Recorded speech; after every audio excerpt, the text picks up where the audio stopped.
मंडळी, आज आपण अशा एका व्यक्तीच्या जीवनाला उजाळा देणार आहोत ज्यांचं नाव ऐकताच त्याग, समर्पण आणि संघर्ष या शब्दांचा प्रत्यय येतो. त्या म्हणजे भारतरत्न डॉक्टर बाबासाहेब आंबेडकर यांच्या जीवनसंगिनी रमाबाई आंबेडकर. रमाबाईंचे आयुष्य हे केवळ एक पत्नीचं नव्हे तर एका प्रेरणादायी स्त्रीचं आहे. त्यांनी बाबासाहेबांच्या संघर्षात साथ दिली, त्यांच्या कष्टात आधार दिला आणि त्यागाच्या नवनवीन परिमाण ठरवले. स्टँडर्ड थर्डच्या मुली आज आपल्या रमाबाईंच्या जीवन कथेवर आधारित एक सुंदर सादरीकरण घेऊन येणार आहेत. त्यांची मेहनत सादरीकरण पाहण्यासाठी तयार राहा. चला जोरदार टाळ्यांनी त्यांचं स्वागत करूया.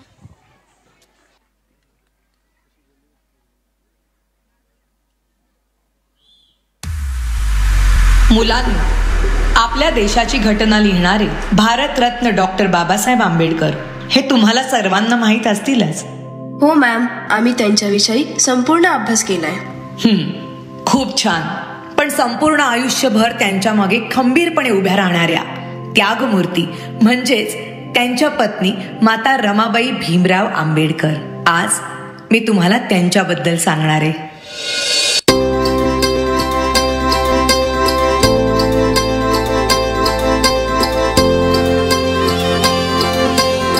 वयाच्या 7व्याच वर्षी त्यांच्या आई वडिलांचं निधन झालं आणि घराची सर्व जबाबदारी त्यांच्या अंगावर पडली.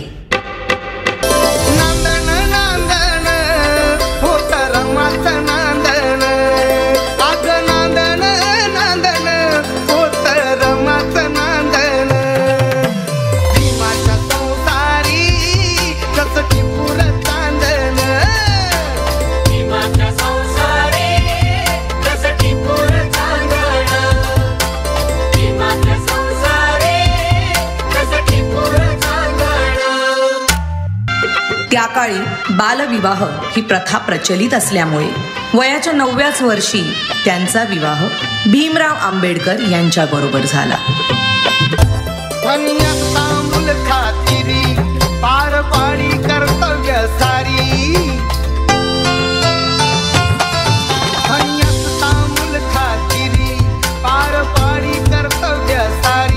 अगं, हे काय केलंस? एखाद्या वेळेस तू माझी काळजी घेतली नाहीस तरी चालेल, पण या पुस्तकांची काळजी तुला घेतलीच पाहिजे. मला माफ करा. जर तू शिकली असतीस तर तुला या पुस्तकांचं मोल कळलं असतं. आणि त्यानंतर बाबासाहेब आंबेडकरांच्या सांगण्यावरून रमाबाईंनी शिक्षण घेण्यास सुरुवात केली.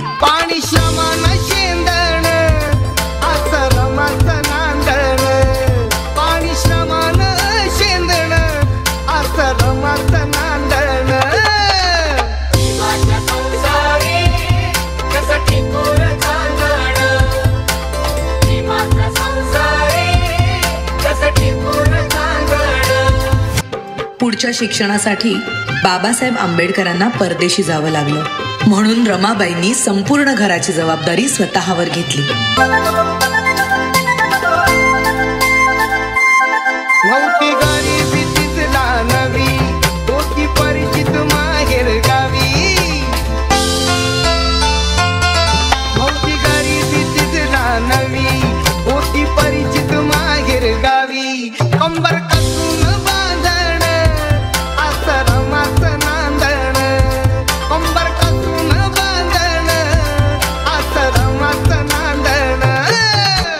बॅरिस्टरची बायको शेण गोळा करते म्हणून लोक नावं ठेवतील या भीतीने रमाबाई रात्रीच्या काळोखात गौऱ्या थापायच्या आणि पहाट व्हायच्या आधी घरी निघून जायच्या.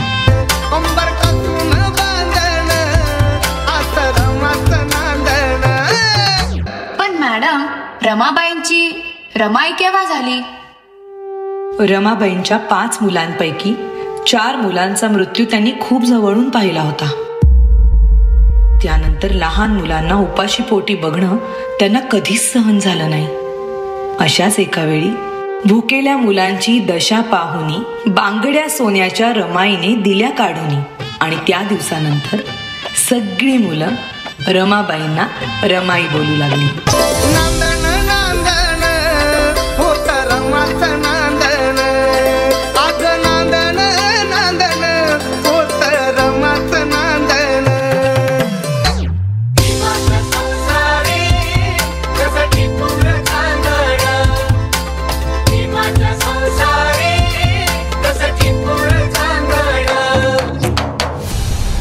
प्रेम, माया, त्याग अशा अनेक गुणांचा संगम म्हणजेच माता रमाबाई भीमराव आंबेडकर.